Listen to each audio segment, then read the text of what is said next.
আসসালামু আলাইকুম viewers, Sabinus কিচেনে তোমাদের স্বাগত জানাই। এই তালের সিজনে নারকেল দিয়ে তালের এই পিঠেটা এত মজাদার হয় যে তোমরা একবার অবশ্যই বানিয়ে খেয়ে দেখো। খুবই দারুণ হয় খেতে। আশা করছি তোমাদের খুবই ভালো লাগবে। Aha. Yes.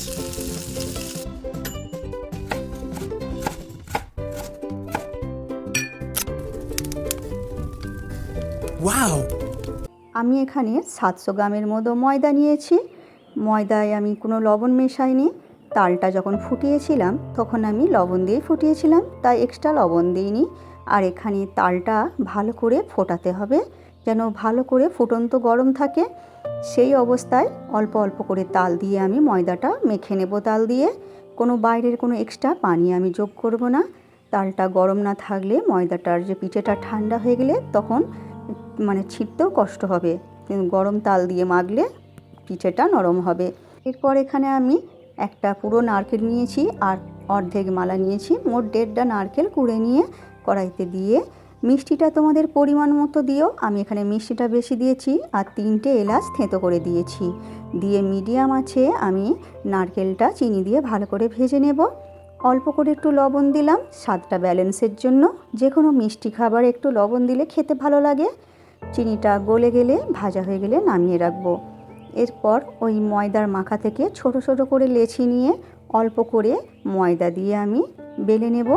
বেশি ময়দা দিলে হবে না, অল্প করে ময়দা ছিটিয়ে ঘুরিয়ে ঘুরিয়ে তোমরা বেলে নিও। এরপর ওতে পাতলা করে বেলা হয়ে গেলে একটু ভর্তি করে আমি পুর দিয়ে দেব। দেখো এক সাইডে দিলাম, দিয়ে এইভাবে আরেক পিঠ এইভাবে উল্টে দিয়ে মুড়ে দিচ্ছি। কিভাবে দিয়ে এইভাবে ধারগুলো আমি আঙুল দিয়ে চাপটা করে দিচ্ছি, দিয়ে এইভাবে টেনে টেনে আমি এইভাবে ডিজাইন করে নিচ্ছি। দেখো তোমরা ডিজাইনটা তোমরা দেখে নাও। এইভাবে ভালো করে মুখটা সিল করে দিতে হবে, না হলে ভাজার সময় খুলে যেতে পারে, খুলে বেরিয়ে যাবে পুরটা।